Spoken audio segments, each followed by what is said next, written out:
자, 무릎 아프신 분들은 들으시면 좀 안 되는, 왜냐, 무릎을 탁 치게 만드는 상황이 많이 벌어지니까요. 예리한 분석을 해주는, 자, 배추도사 인사이트 K의 배종찬 연구소장 전화로 만나봅니다. 안녕하십니까? 안녕하십니까. 오늘은 백신 배추도사 배종찬입니다. 예, 알겠습니다. 오늘 저도 무릎 탁 치면서 좀 듣겠습니다. 네. 예. 자, 백신 수급. 최근 가장 이슈가 되는 건데, 정부 방역에 대한 평가는 어떻습니까, 요즘? 백신 수급이 정부 방역 평가에 큰 영향을 주는 모습입니다. 백신이 최대 이슈가 되고 있지 않습니까? 예. 지난해부터 올해 최근까지는 정부 코로나 방역에 대해서 긍정적 평가에 힘이 실렸는데, 백신 논란 불거지면서 정부 대응에 대한 평가 부정적으로 나타났습니다. 한국갤럽 자체조사로 지난 20일부터 22일까지 실시한 조사이고요. 자세한 사항은 조사기관의 홈페이지에서 확인 가능합니다. 코로나19 정부 대응 잘하고 있는지 여부, 또 잘 못하고 있는지 물어봤는데, 잘하고 있다는 긍정평가 43%, 잘 못하고 있다는 부정평가가 49%로 나타났습니다. 1년 2개월 만에 긍정, 부정이 역전되는데, 물론 이건 앞으로도 또 변할 수 있는 것이니까요. 그런데 불과 한 달 전만 하더라도 잘하고 있다는, 그러니까 재보궐선거 이전이었죠. 3월 달에는 정부 코로나 방역 잘하고 있다가 60%였고요. 잘 못하고 있다는 29%였는데 한 달 만에 또 긍정과 부정이 바뀌었습니다. 바뀌었네요, 완전히. 자, 이렇게 나빠진 이유 어떻게 분석해 볼 수 있겠습니까? 가장 큰 이유는 정부 발표에 따르면은 그렇게 우려를 하지 않아도 되는 것이죠. 이 홍남기 총리 대행이 이 화이자 2천만 명분이 추가되면서 총 이제 9,900만 명분을 확보했다라고 얘기를 했고, 또 대규모 접종은 3분기에 집중적으로 이루어지는 것이거든요. 3분기 하면 이제 7, 8, 9월이 되는데 아직까지는 주변에서 뭐 백신을 많이 접종했다 이런 이야기를 듣지 못했기 때문에 이 불안감이 더 확산된 이유로 꼽을 수 있는데, 세 가지입니다. 첫 번째로는 정확한 확보량에 대한 좀 국민 소통이 부족했다고도 볼 수 있겠죠. 그러니까 정부는 확보했다고 하는데 정치권에서는 자꾸 확보했느냐, 어떻게 우리 그거 확인하느냐, 이렇게 계속 공방을 벌였던 것이 국민들에게 불안감을 심어줬을 수가 있을 것 같고요. 그다음에 아스트라제네카 백신입니다. 이 혈전, 혈액응고, 부작용 소식이 워낙 크게 알려지다 보니까, 그러니까 정상적인 사람들이 훨씬 많죠. 대부분이죠. 그럼에도 불구하고 몇몇 부작용에 대해서 아주 많이 보도되면서, 가능하다면 화이자나 모더나, 또 얀센, 또 최근에 이 수급, 공급이 이야기되고 있는 노바백스, 이거 좀 접종하고 싶은데, 이 중에 아스트라제네카 뭐 기피 현상도 이런 방역 평가에 영향을 미칠 수도 있었을 것으로 보고요. 또 하나는 이제 러시아 백신 도입 관련 논란입니다. 러시아 백신 도입 주장이 나오면서 이거 백신이 정말 부족해서 러시아 백신 이야기가 나온 거 아니야. 이렇게 이 불안감이 더 확산된 것이 이 방역 평가에 영향을 준 것으로 보는데, 이제는 조금 또 구체적으로 전달되지 않았습니까? 그런 만큼 국민 평가가 또 다음 달에는 변할 수도 있을 것으로 보입니다. 네, 그러니까요. 뭐 다음 발표는 어떻게 나올지 좀 지켜봐야 되겠습니다. 자, 지금 배종찬 소장과 함께 여론조사 관련해서 분석해보고 있는데요. 자, 청취자분들 하실 말씀이 많을 것 같습니다. 의견 주실 분들은요, 샵 0945번 50원 유료 문자로 보내주시고요. 유튜브에서 보이는 라디오 함께 하시면서 채팅창에 글 남기시면 좋겠습니다. 자, 소장님, 그 다음에는 우리 종부세요. 종합부동산세 완화 논란이 있는데, 지금 국민 여론 어떻습니까? 이거는? 네, 국민들은 뭐 다 모두가 종부세 완화에 뭐 해당되는지 여부, 종부세, 종합부동산세 세금이 부과되는지 여부는 뭐 알 수 없습니다만, 여론조사상으로는 완화에 대한 찬성 의견이 더 높게 나타났습니다. 그렇습니까? 이 부동산, 종부세 완화에 대한 의견인데, 기준을 완화해야 한 데가 47.5%로 나타났습니다. 그리고 현재 기준을 유지해야 된다도 결코 뭐 낮은 편은 아닙니다. 39.9%, 약 40%로 나타났는데, 아시아경제가 윈지코리아 컨설팅에 의뢰를 해서 지난 24일, 25일 실시한 조사이고, 자세한 사항은 조사기관의 홈페이지에서 확인 가능합니다. 최근 이것이 이 더불어민주당 당권 경쟁에도 매우 중요한 이슈가 되고 있거든요. 이 여론조사 결과만 놓고 보면은 부동산 종부세 완화에 대한 여론이 높았습니다. 그렇지만 결코 완화 반대에 대한 여론도 낮지는 않았습니다. 아, 그렇군요. 왜냐하면 종부세 해당자가 사실은 수치적으로 봤을 때 서울은 좀 높습니다만 전국적으로 사실 네. 낮지 않습니까? 그럼요. 예. 그러니까 사실은 자신이 직접적인 해당 사항이 되지 않을 수도 있는데 그렇지 않습니까? 네. 아무래도 그게 걱정돼서 그러지 않겠습니까? 이제 공시자가 올라오니까. 예. 부동산과 관련된 여론조사 결과를 이제 소개해드릴 때 항상 예. 추가적으로 설명이 필요한 부분이 이것이거든요. 일종의 예. 국민들에게는 상징 현상. 그러니까 네. 본인이 해당되지 않아도 왠지 완화되면 좋을 것 같은. 근데 네. 실질적으로는 부동산 시장 안정을 위해서는 부당 거래, 네. 또 시장 왜곡은 발본색은 건절해야 되는 것 아니겠습니까?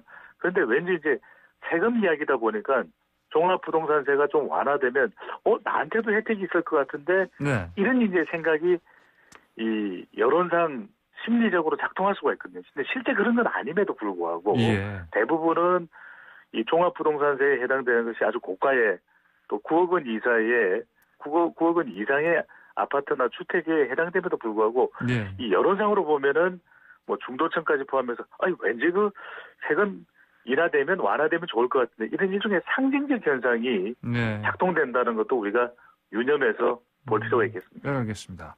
자, 부동산 정책 관련해서 이제 민주당 내부에서 지금 뭐 갑론을박 지금 뭐 여러 가지 의견이 나오는데 네. 정리가 좀 뭐 정확히는 안 되고 있습니다 보니까. 근데 만약에 이 부동산 정책 방금 말씀하신 종부세라든지 여러 가지 뭐 재산세도 있고요. 이런 게 완화가 되면 네. 여당의 지지율 좀 올라갈까요?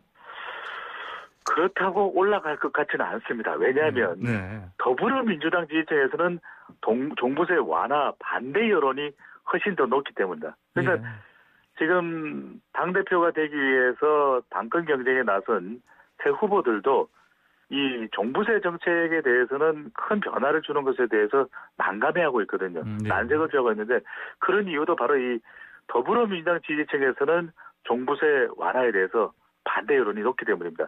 이 부동산 정책은 한 세 가지로 이제 구분을 합니다. 종부세 완화, 예. 공시 지가 조정, 예. 대출 규제 완화를 이야기하는데 대출 규제 완화에 대해서는 대체적으로 이 당권 도전하고 있는 송, 예. 홍, 우, 예. 세 후보가 비슷하게 의견을 내고 있는데 예. 종부세 완화에 대해서는 좀 선을 긋는 입장입니다. 그만큼 이제 지지층 내에서도 그렇게 반길 수만은 없는 또 완화, 종부세 완화이기 때문일 텐데 예. 중도층 지지를 더 받을 수는 있습니다. 그런데 자칫 잘못하면은 더불어민주당 진보 지지층이 더 떨어져 나갈 가능성이 있기 때문에 예. 자칫 민주당 지지율에는 오히려 타격이 될 수도 있기 때문이거든요. 그렇기 때문에 합리적 검토를 통해서 부동산 조정 정책이 발표된다면 몰라도 뭐 이렇게 임기응변식으로 종부세 완화하자. 그러면 지지율 올라가지 않겠나. 예. 이렇게 연결되기는 쉽지 않아 보입니다. 네, 그렇습니까.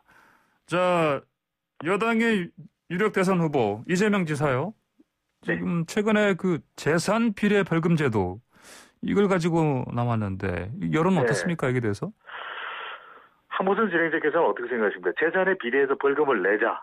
네. 공감하실지 공감하지 못하실지요. 이제 근데 이 벌금이란 말 자체가 좀 부정적이어서요. 예. 다른 말로 좀 순화한다면 예. 네. 반응이 다를 것 같긴 한데요. 예. 네, 이재명 지사와 윤희숙 국민의힘 의원이 썰전이 예. 펼쳐지고 있습니다. 이 네. 재산 비례 벌금제 과연 맞는 것이냐? 우리 사정에 또 적용이 될 수 있느냐? 과연 국민들의 여론은 어땠을까요? 리얼미터가 오마이뉴스에 의뢰를 받아서 27일 실시한 조사입니다. 자세한 사항은 조사기관의 홈페이지에서 확인 가능한데 재산 비례, 그러니까 경제적 능력을 고려해서 부자에게 더 많은 벌금을 부과하는 네, 예. 재산 비례 벌금제를 도입하자는 의견이 있습니다. 이재명 경기지사가 또 주장을 강력하게 하고 있는 내용인데 재산 비례 벌금 찬반제에 대해서 물어본 결과 찬성이 47.6%, 네. 반대가 45.5% 팽팽했습니다. 그러니까 예. 우리 국민들도 이 질문을 또 재산 벌금, 재산 비례 벌금 제도에서 정확하게 이해를 하고 있는지는 모르겠어요. 네. 그런데 결과는 일단 팽팽하게 나타났습니다. 아, 그렇군요. 알겠습니다. 뭐 저는 개인적으로는 이거 시행해도 벌금이 뭐 많지 않을 것 같습니다. 예. 네. 저는 아마 예. 벌금을 배추로 내야 될 것 같습니다. 아, 그렇습니까? 저랑 네. 처지가 좀 비슷한 것 같습니다. 예, 알겠습니다. 자, 근데 일각에서요. 이재명 지사 얘기 나왔으니까 지지율 위기설이 좀 있네요? 이게 뭡니까? 네, 그렇습니다.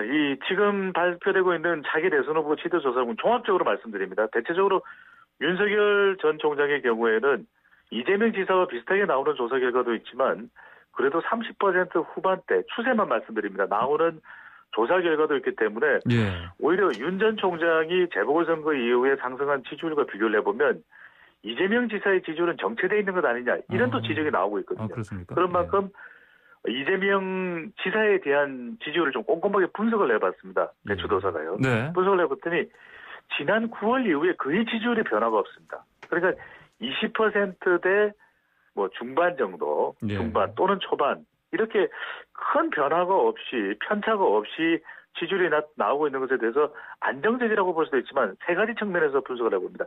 첫 번째 추세성에서 어떤 후보는 올라가는 후보가 있고 어떤 후보는 내려가는 후보가 있지만 이재명 지사는 올라가지도 않고 내려가지도 않고 좀 정체되어 있다.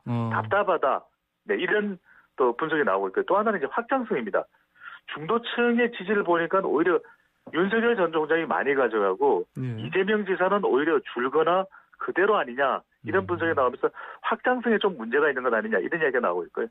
또 최근에는 뭐 러시아 백신도 이야기하고 기본소득 시리즈도 계속 이야기하고 방금 전에 소개를 해드렸는데 재산 비례 재산 비례 벌금제도 이야기를 했는데 그럼 결집성에서 더불어민주당이나 이른바 친문 지지층이 더 지지를 받고 있느냐 그런 것도 아니거든요. 그러다 보니까 지지율이 꾸준히 유지되고는 있지만 추세성 그리고 확장성 결집성에서는 이재명 지사의 지지율이 위기다. 이런 위기설도 나오고 있습니다. 아, 그렇군요.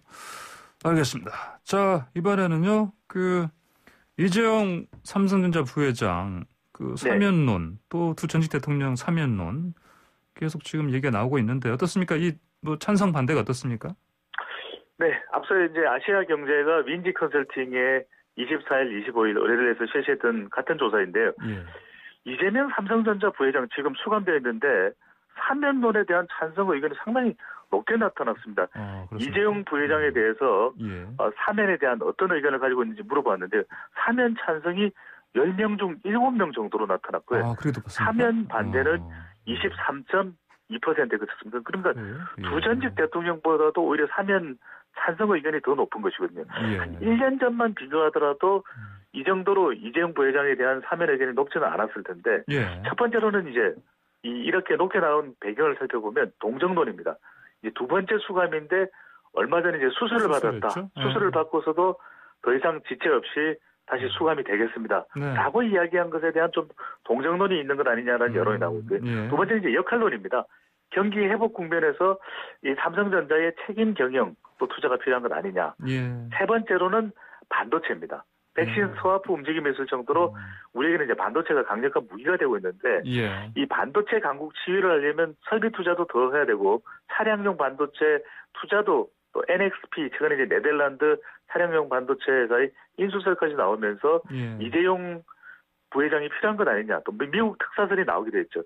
그럼에도 불구하고 아직까지는 이재용 사면론 찬성 분위기에 대해서는 부정적 반응도 나옵니다.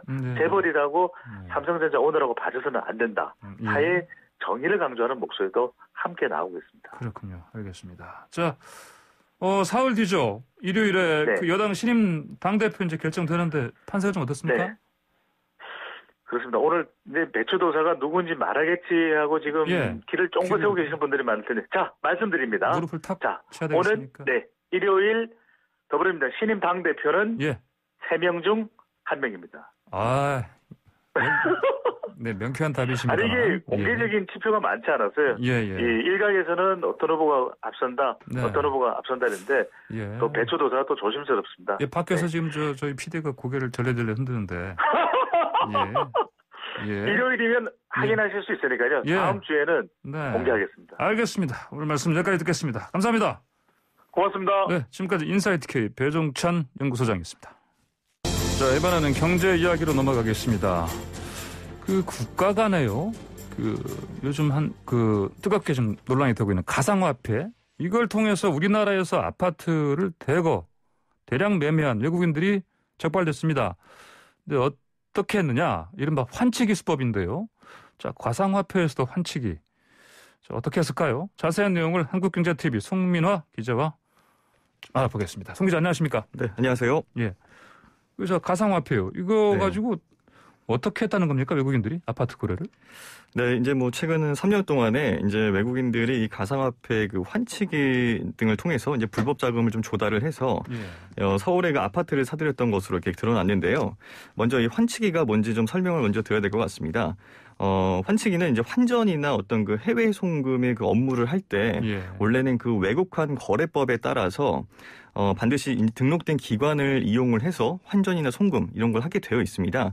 그런데 이를 좀 무시하고 이제 등록이나 신고 없이 이루어지는 그런 국가 간의 환전 또는 송금을 의미하는데요. 돈의 거래 내역을 좀 명확하게 알 수가 없기 때문에 이 환치기를 통해서 불법 자금을 조성할 수도 있고요. 또 국내 자산의 어떤 무분별한 그런 해외 유출 이런 것들을 좀 촉발할 수 있다는 점에서 좀 가장 큰 문제로 지적이 되고 있습니다. 그렇기 때문에 이제 최근에 그 어떤 그 처벌 수위도 상당히 좀 높은 편인데요. 이 환치기를 하다가 적발이 되면 그걸 잘 몰랐다 하더라도 경고 없이 곧바로 이제 과태료 또는 이제 형사처벌에 처해질 수가 있고요. 또 해당 처벌은 이 환치기 업자뿐만 아니라 이거를 같이 이용하는 그 이용자까지도 함께 처벌을 받는다라는 점을 좀 아시면 좋겠습니다. 그런데 이 서울세관이 이렇게 가상화폐 환치기나 이렇게 관세 포탈 자금 같은 것을 이제 불법 자금을 쓰거나 해서 이런 외환 당국에 신고하지 않은 채 이제 국내 아파트 55채를 사들인 그 외국인 61명을 적발을 했습니다. 뭐 금액으로 좀 시세로 따져보면은 모두 한 840억 원 규모였습니다. 그렇군요. 네. 자, 말씀하신 것처럼 이게 이제 기본적으로 그 자금 흐름을 이제 추적할 수 없게 하는 것이고 첫 번째로는 이제 그 다음에 국내 자산을 좀 그리고 환치기라는 게 기본적으로 이 그 자산 가치 차이가 생기니까 하는 거 아니겠습니까? 그렇죠, 맞습니다. 그러면 그 우리 국내에서 가상화폐 가치가 해외에 비해서 한 10% 이상 높다. 그런 것도 있고. 네, 그렇습니다. 자, 그러면 방금 말씀하신 거 840억 원 규모 큰 금액인데. 그러면은 이들이 악용한 환치기 수법 더 좀 자세히 좀 볼까요? 네, 그 악용 사례를 좀 하나만 좀 살펴보겠습니다. 국내에서 그 무역회사를 운영하는 30대 중국인이었습니다. 뭐 A씨라고 가정을 하겠습니다. 이 경우에는 2018년도에 이제 영등포 지역에서 이제 11억 원짜리 아파트를 샀습니다. 그런데 이제 구매 자금 중에서 4억 5천만 원 가량이 이제 비트코인과 같은 그런 가상화폐를 이용한 그런 불법 코인 환치기 자금이었던 건데요.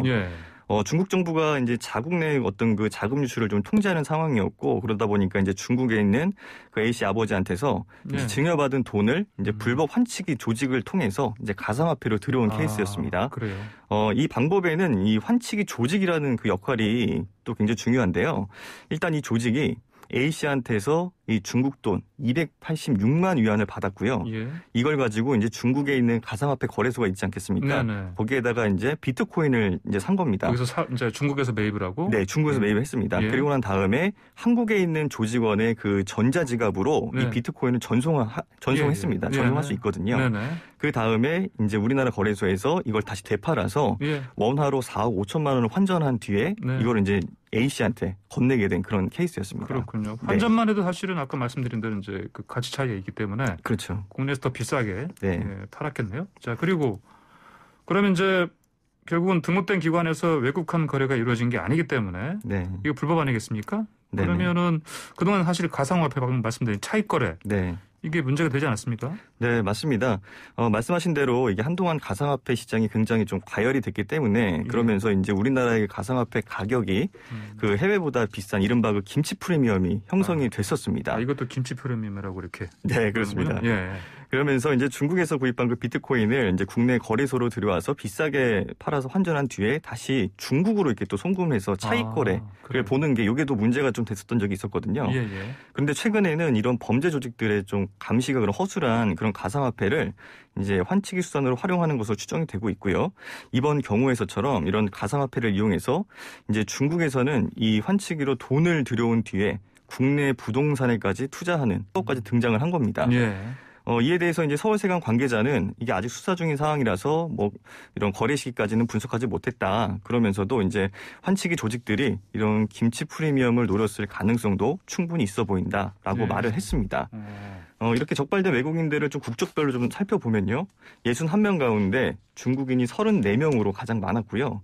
이어서 이제 미국인이 이제 19명, 호주인이 2명 순이었습니다. 예. 또 이들이 사들인 그런 아파트는 강남구 아파트가 13채로 가장 많았습니다.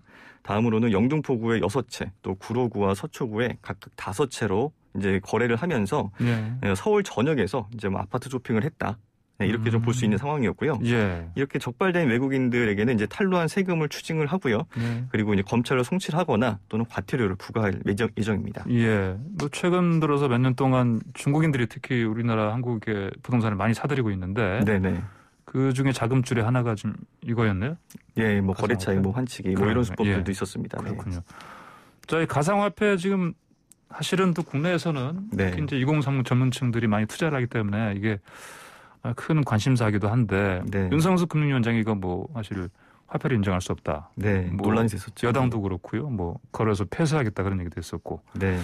자, 근데 심지어 거기다가 이제 홍남기 부총리가 그 세금 내겠다고 했죠? 맞습니다. 예.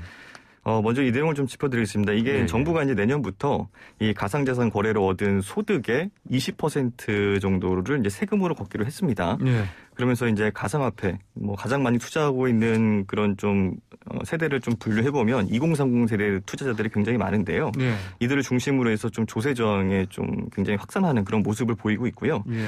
또 정부와 여당의 그런 엇박자 이런 부분들도 좀 주목을 해봐야 될 부분인데요. 현재 여당에서는 좀 여당의 그 민심이 많이 좀 돌아선 상황이잖아요. 예. 그러면서 이제 여당에서는 과세를 조금 유예해야 한다. 뭐 이런 식의 요구가 좀 커지고 있는 추세인 반면에 정부에서는 아니다. 가상자산 과세는 이제 계획대로 간다. 이런 예. 원칙론을 좀 밝히고 있는 그런 상황입니다. 기획재정부에 따르면 정부는 이제 내년 1월 1일부터 가상자산을 양도하거나 대여해서 얻은 소득을 기타 소득으로 분류를 해서 예. 20%의 세율을 적용해서 이제 과세할 계획인데요. 이번 가상자산 과세는 이제 지난해 말에 이제 국회를 통과한 그 개정 소득세법에 따라서 이제 추진이 됩니다. 원래 정부는 이제 올해 10월에 이거를 이제 시행할 방침이었는데 세법 개정안이 이제 국회 논의에서 조금 밀리면서 네. 석 달 뒤로 이제 미뤄지게 된 상황이었습니다. 아, 그렇군요. 이제 과세 얘기하니까 또 주식 얘기가 생각나는데 네네.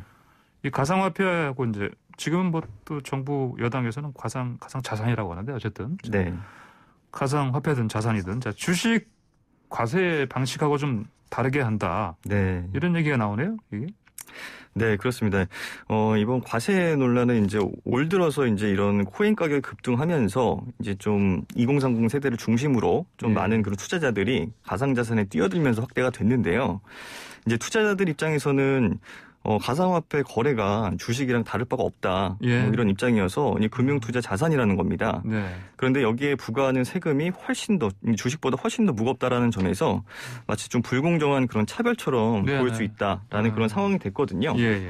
실제로 이제 기재부가 예고한 그 두 자산의 좀 과세 방침을 살펴보면 기본 공제 그 금액부터 조금 차이가 납니다. 2023년부터 이제 주식 양도 차익에 과세하는 그런 금융 투자 소득세가 이제 적용이 되는데 예. 여기에는 이제 기본 공제가 5천만 원부터이고요. 그리고 손실 부분에 대해서는 어느 정도 좀 이게 보전을 해주는 그런 손익통산 그리고 이제 이월 공제 같은 경우에도 5년간 적용하기로 했습니다. 예. 반면에 이제 내년부터 시행하는 이런 가상자산의 경우에는 우선 과세 기본 공제가 주식은 5천만 원이라고 말씀드렸는데 예, 예. 여기에는 250만 원이고요. 아, 그래요? 네, 그리고 이제 손익통산도 최대 20분의 1밖에 안 1년까지만. 되네. 예, 예. 네, 그렇습니다. 최대 1년까지만 적용이 됩니다. 예. 다시 말해서 이제 조금 벌어도 이제 이 가상화폐는 이제 세금을 더 내야 되고 또 손실이 날 경우에 이걸 책임지지 않겠다라는 게 이제 정부의 논조다 보니까 예. 지금껏 이제 정부가 이 가상자산 투자자를 보호하는 그 장치 마련에 조금 냉담했던 그런 상황인데 이제 와서 네. 세금을 더 부과하려는 거 아니냐라는 그런 불만들이 좀 나오고 있는 그런 상황입니다. 아, 그렇군요. 네. 자, 그렇다면은 다른 나라들 한번 볼까요? 가상화폐, 가상자산, 네, 과세 부과하는 거. 네네. 일단 미국이나 뭐 일본 또 영국 같이 이렇게 좀 주요 선진국들은 네. 이미 2010년대 중반부터 이런 뭐 과세 근거법을 좀 마련을 해놓은 상황입니다. 예.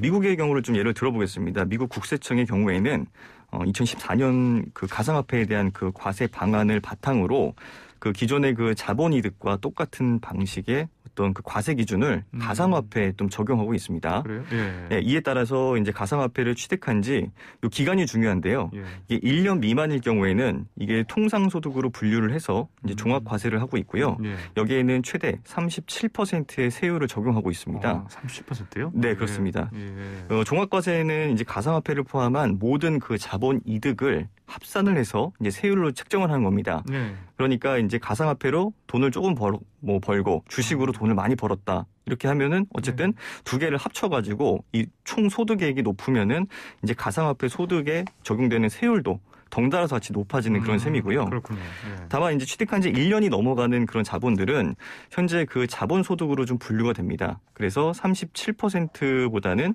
좀 낮은 뭐 15%에서 20%대 그 세율을 적용한다는 그 특징이 있습니다. 예. 이 경우에는 이제 종합과세가 아닌 이제 분류과세로 좀 이게 적용이 되다 보니까 기존의 그 자본의 어떤 종류별로 따라서 세율을 이제 적용한다는 겁니다. 그래서 가지고 있는 주식 가격이 아무리 올라도 이게 뭐 주식만 따로 세율을 적용받게 되고 가상화폐는 그 뭐 거래 차익이나 이런 부분에서는 세율에는 따로 영향을 미치지 않는 그런 상황이 되는 겁니다. 아, 그렇군요. 알겠습니다. 네. 자, 이번에는 자, 부동산 좀 보죠. 네. 지난주에 서울 재건축 지역 토지거래 허가제 도입 얘기를 나눴었는데 근데 지금 이 지역 있지 않습니까? 네. 최고가 기록도 쓰고 있다고요? 네, 그렇습니다. 뭐 지난주에는 이 토지거래 허가제 도입을 앞두고 이제 서울시의 그 재건축 아파트나 뭐 재건축 지역에 거래 매물이 없다. 뭐 이런 내용들을 주로 다뤘던 걸로 기억하는데 이번에는 이제 매물이 나와서 거래가 될 때마다 이제는 최고가를 기록한다. 뭐 이런 부분들 내용을 좀 짚어봐야 될 것 같습니다. 27일부터 이제 서울 강남구 압구정동과 영등포구 여의도동 또 성동구 성수동 양천구 목동에서 이제 토지거래 허가제가 시행이 됐습니다. 그러면서 이제 최근 일주일 사이에 신고가 거래가 이제 속출하게 된 건데요. 전거래보다 무려 한 5억 원이 오른 가격에 거래가 된 그런 사례도 있었고요. 그래요? 네, 부동산 시장에서는 이런 허가제가 시행이 되면서 좀 전세를 안고 집을 사는 그런 갭 투자가 이제 막힐 거다라고 이제 예상이 되다 보니까 미리 물건을 선점하려는 수요가 좀 대거 몰린 게 아니냐 이런 분석도 나오고 있습니다. 거래 내용을 좀 하나만 살펴보면 이제 토지거래 허가 구역 지정이 발표된 직후였죠. 지난 23일에 강남구 압구정동 미성 2차 전용 면적 140제곱미터가 39억 8천만 원에 팔렸습니다. 직전 최고가가 1월에 34억 6천만 원이었거든요. 석 달 만에 무려 5억 원이 넘게 오른 겁니다. 미성 2차는 이제 압구정 특별계획구역 6곳 중에서 이제 하나로 묶여 있고요. 현재 재건축 조합 설립을 추진하고 있는 지역입니다. 예, 알겠습니다. 송 기자, 오늘 경제 이야기 여기까지 듣겠습니다. 고맙습니다. 네, 고맙습니다. 네, 지금까지 한국경제TV 송민아 기자였습니다. 정보선의 출발새 아침 3부 마칩니다. 잠시 4부에서는 AI 그리고 메타버스에 대해서 얘기를 나눠보겠습니다. 자, 청취자 여러분, 메타버스라고 혹시 들어보셨습니까? 이게 저희가 뭐 출퇴근할 때 타고 다니는 버스가 아니고요. 자, 현실과 다른 디지털 가상세계, 디지털 지구를 부르는 말입니다. 자, 예전에도 그 존재했던 개념이긴 한데요. 코로나19 이후 이제 이른바 비대면, 언택트 문화가 확산되면서 이 메타버스가 최근 각광을 받고 있다고 합니다. 내가 아닌 또 다른 나, 디지털 분신이 존재하는 메타버스의 세계를 오늘 자, 다른 뉴스에서 윤현숙 기자와 함께 자세히 알아보겠습니다. 윤 기자 안녕하십니까? 네, 안녕하세요. 예. 자, 먼저 자, 디지털 분신이라고요? YTN에도 최근 이거 관련해서 등장한 거 있죠? AI 인공지능 앵커요? 네, AI 인공지능 앵커가 데뷔를 했습니다. 윤 기자는 지금 실체 네, 실물인데요? 저는 사람입니다. AI, AI 아닙니다. 예. 네네. 그 YTN 뉴스가 있는 저녁 2주년 특집 방송이 4월 15일에 있었는데요. 그때 변상욱 AI 앵커가 데뷔를 했습니다. 이게 사실 지난해부터 죄송합니다. YTN 그 디지털 센터인 YTN 플러스에서 AI 기술을 방송에 접목해보자. 이런 차원에서 AI 앵커 연구 개발을 쭉 해왔거든요. 이제 그러다가 뉴이처 2주년 방송에서 AI 앵커를 활용해보자 이런 아이디어가 나와서 그 준비를 거쳐서 변상욱 AI 앵커를 선보이게 됐는데요. 그 변상욱 앵커가 출연했던 2년간 방송 중에서 일부를 딥러닝을 시켜서 기사 텍스트를 입력하면 AI의 영상과 음성으로 합성되도록 그렇게 AI 앵커를 만들었습니다. 그럼 변상욱 앵커의 표정과 말투, 목소리, 어조 이런 걸 다 표현을 했고요. 그래요. 그래서 실제 방송에서 생방송 상황에서 다른 사람 앵커와 대화도 나누고 AI 앵커가 직접 AI 앵커의 미래에 대해서 설명하는 그런 콘텐츠도 만들었습니다. 그래서 제가 이 초기 개발 단계부터 이렇게 받고 또 실제 원고 일부도 쓰기도 했는데요. 네. 그래요? 알고 있는데도 AI 앵커가 이제 기사를 넣으면 이렇게 입력을 하면 이렇게 실제로 바로 나오는 게 굉장히 신기하더라고요. 그렇군요. 그러면 그 변상욱 앵커께서 뭐 그 현장에서 자아 분열을 혹시 느끼지 않으셨을까? 잘못하면요? 왜냐하면 이게 너무나 똑같게 구현을 해버리면 네, 본인도 좀 놀라시긴 하셨어요. 그렇죠. 네네네. 그러면 이거 AI 앵커 디지털 분신 이른바 네네네. 이렇게 불러도 되겠죠?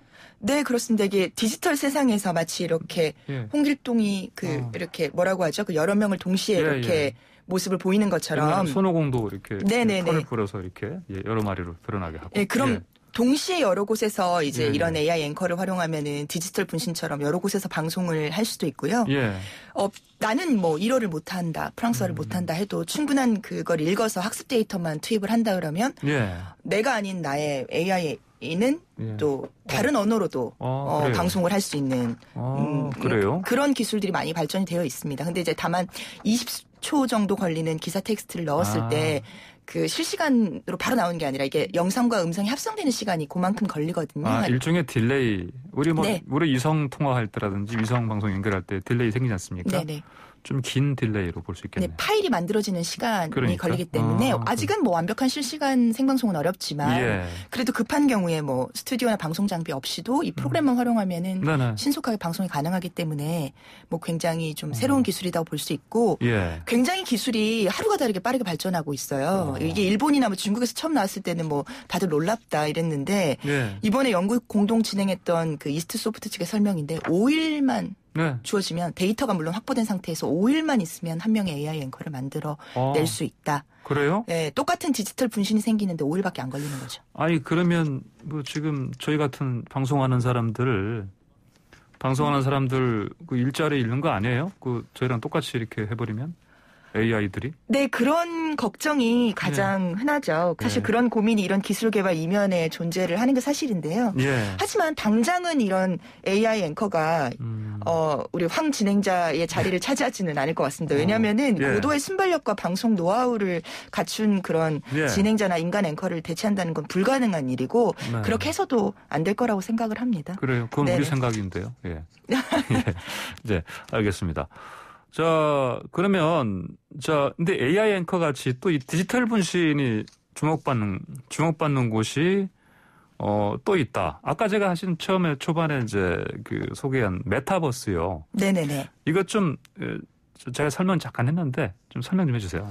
네, 이게 단어 자체로 보면 메타버스. 메타는 초월이고 유니버스, 세상을 뜻하는 유니버스의 합성어인데요. 이게 현실을 초월하는 공간이다. 또 뭐 현실과 또 다른 디지털 세계다. 뭐 이렇게 설명될 수 있고. 메타 유니버스군요, 그러니까. 네네. 또 좀 다르게 또 쉽게 풀어서 말씀드리면 현실의 나와 다른. 아까 실제 앵커가 있지만 AI 앵커가 활동을 하듯이 현실의 나와는 다른 아바타 그런 부캐로 살아가는 새로운 세상이라고 할 수 있습니다. 네네. 근데 사실 말이 새로워서 그렇지 아주 새로운 개념은 아니고요. 예를 들어 뭐 2000년대 초반에 인기 끌었던 싸이월드 아시죠? 뭐 그 싸이월드에서도 아바타로 이렇게 집을 짓고 이렇게 뭐 꾸미기도 했었는데요. 뭐 그런 것도 메타버스 일종이라 볼 수 있고 뭐 내 게임 캐릭터로 뭐 동료들과 함께 즐기는 온라인 게임 속 세상도 메타버스로 볼 수 있습니다. 그리고 그 많이들 하시는 페이스북, 뭐 틱톡, 인스타그램 같이 자기 일상을 디지털 세계로 옮기는 것도 메타버스의 하나입니다. 근데 이게 최근에 뭐 5G라던가 아니면 대용량 그래픽 처리 기술이 굉장히 빠르게 발전하면서 이런 것들을 지원하는 것도 진화가 빠르게 되고 있고요. 또 무엇보다도 코로나19가 굉장히 그 발전 속도를 앞당기고 있습니다. 그렇군요. 자, 그런데 이런 새로운 세계가 또 창출이 되면 뭐랄까 이제 새로운 그 산업도 창출이 되고요. 그럴 텐데 요즘 젊은이들이 이 가상 세계에 들어가서 뭐 돈도 번다면서요? 네, 그렇습니다. 여기 대표적인 곳이 조금 생소하실 수도 있는데 조금 설명을 드릴게요. 로블록스랑 제페토라는 곳인데요. 로블록스? 네. 제페토. 네, 어른들한테는 좀 생소할 수 있는데 젊은 세대들한테는 지금도 굉장히 많이 쓰이고 큰 인기를 끌고 있는 곳인데 먼저 로블록스라는 곳이 대표적이니까 설명을 좀 드릴게요. 미국의 게임 플랫폼인데 작년에 사용자가 1억 명을 넘었고요. 주로 10대 아이들이 주류 이용자입니다. 어떤 조사에는 미국의 16세 이상 아이들의 절반 이상이 이 로블록스를 쓰는데 유튜브보다 거의 2.5배 정도 더 많은 시간을 여기서 보내고 넷플릭스도 많이 보시지만 넷플릭스보다는 10몇 배 이상 여기서 더 많이 체류한다 이런 조사도 있고요. 이게 자신이 상상하는 가상세계를 이 안에서 만들어서 사업도 하고 또 그 안에 그 가상세계에 관련된 인프라들을 다른 사람에게 제공을 하면서 돈 버는 청소년들이 굉장히 늘고 있습니다. 그래요? 한마디로 살고 싶은 대로 살 수 있는 곳이네요? 살고 싶은 곳에서 내가 꿈꾸는 나로 살 수 있는 그런 자아 실현할 수 있는 곳. 네네. 돈까지 벌고요. 네, 그런 비슷한 곳이 우리나라에서 대표적으로 비견해서 들 수 있는 곳은 제페토라는 곳인데요. 제페토. 네네네. 그 3D 증강현실 아바타를 만드는 앱인데 그 안에 엄청 다양한 가상세계가 모여 있어요. 그래서 여행도 다닐 수도 있고 놀이공원도 갈 수 있고 좋아하는 아이돌 가수도 만날 수 있고 이런 곳입니다. 네이버의 자회사가 만들었는데 이거 국내 회사가 만들었지만 세계적으로 인기를 끌고 있고 사용자가 2억 명을 넘었습니다. 그렇게 많아요? 만약에 10대 아이들 키우고 계신 부모님들이라면 한번 핸드폰 슬쩍 이렇게 봐보시면 이미 깔려 있을지도 모르는데요. 사용자의 80%가 10대입니다. 그 20% 나머지 해당하는 사람 중에 한 명이 전데 들어가 봤는데 그래요? 정말 신기하더라고요. 거기서 10대 청소년들이 굉장히 친구도 사귀고 대화도 하고 현실에서 못하는 아까 말씀하신 그런 것들을 마음껏 할 수 있는데요. 예를 들어 구찌 같은 패션 업체들이 이 안에서 가게도 열어요. 그래요? 근데 10대 청소년들이 오프라인 매장에서 그런 명품 사기는 어렵잖아요. 근데 여기서는 나의 아바타를 꾸미는데 그런 고급 옷으로 치장할 수도 있고 또 가수들도 여기서 콘서트를 합니다. 그래요? 네, 근데 사실 지금은 코로나 때문에 못하지만 코로나가 아닌 상황에서도 체육관 같은 데서 아무리 대규모로 열어도 10,000명대, 수만 명대 규모잖아요. 근데 여기서는 거의 온라인으로 접속을 하니까 3천만 명, 많을 때는 수천만 명이 함께 관람할 수도 있고 그게 가수들한테는 이익으로 연결되기도 합니다. 그렇군요. 그래서 BTS 같은 경우에 지난해 그 빌보드 차트 1위 찍었던 노래.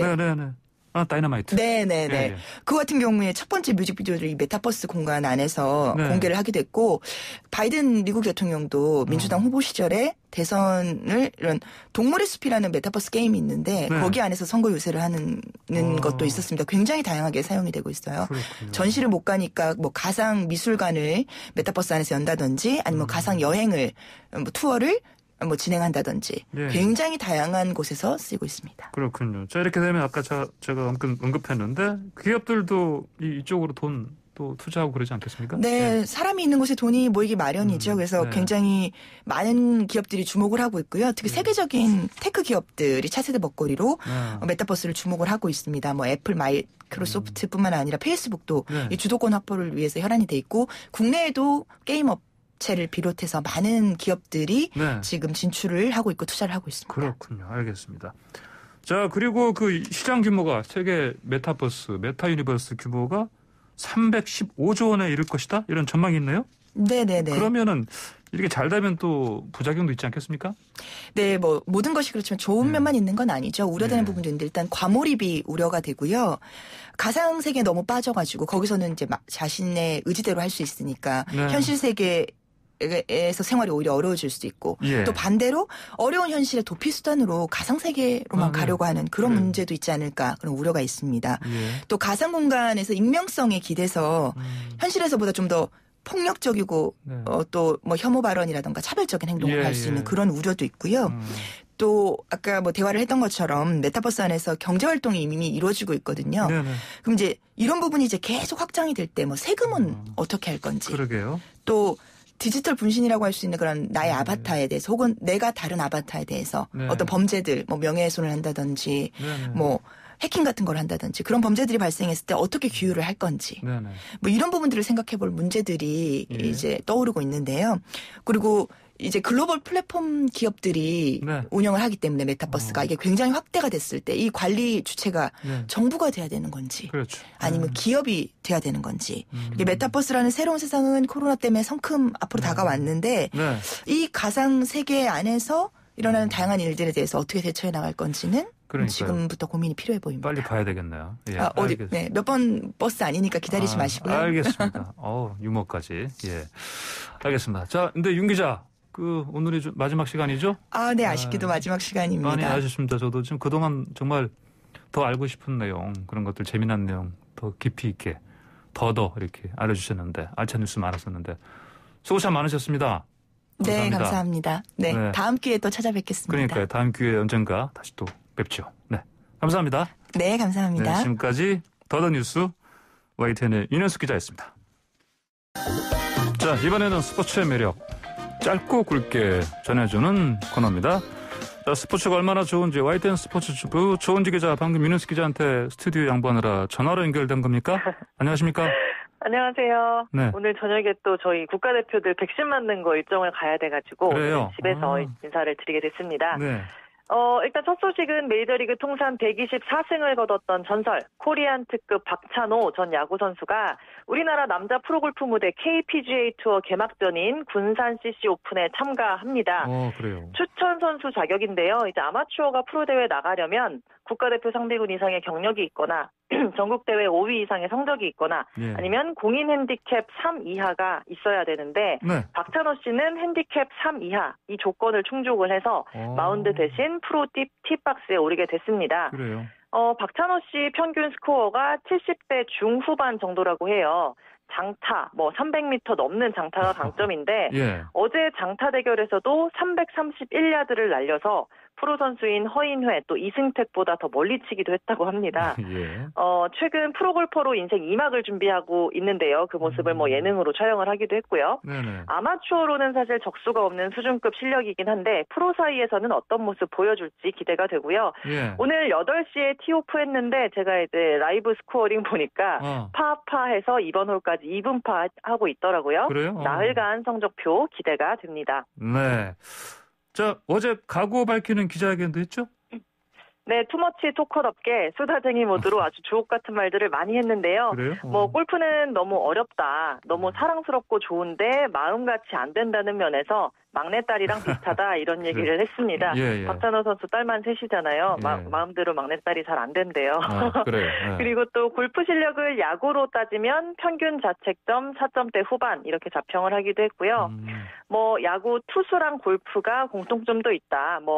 왼발을 가지고 중심 이동을 하는 게 비슷하다. 이런 얘기도 했고 또 오비 한 방 치고 해저드 나가면 이제 야구 때 생각하면 3번 타자에게 홈런 맞고 4번 타자를 상대하는 기분이다. 이런 깨알 같은 표현도 했습니다.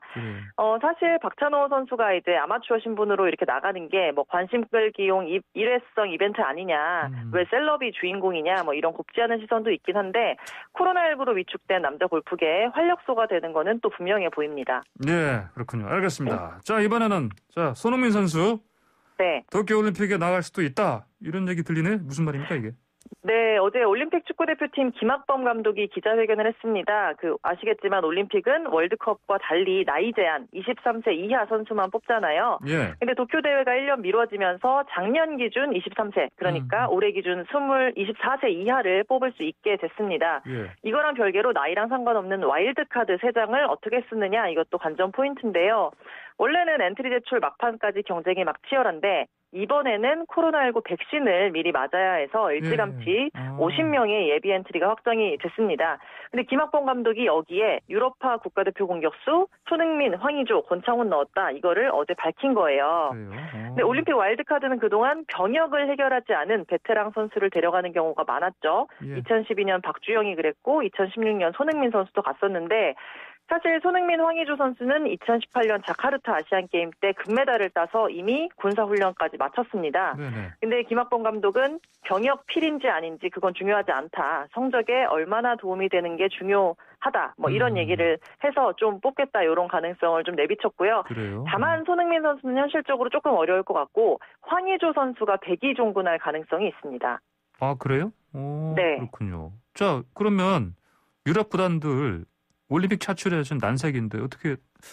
네, 원래는 뭐 월드컵이나 A매치는 보내줘야 되는데 올림픽은 구단이 보낼 의무가 없어요. 근데 황의조, 김학범 이 두 명의 끈끈한 브로맨스들이 뭐 관계가 아주 좋고요.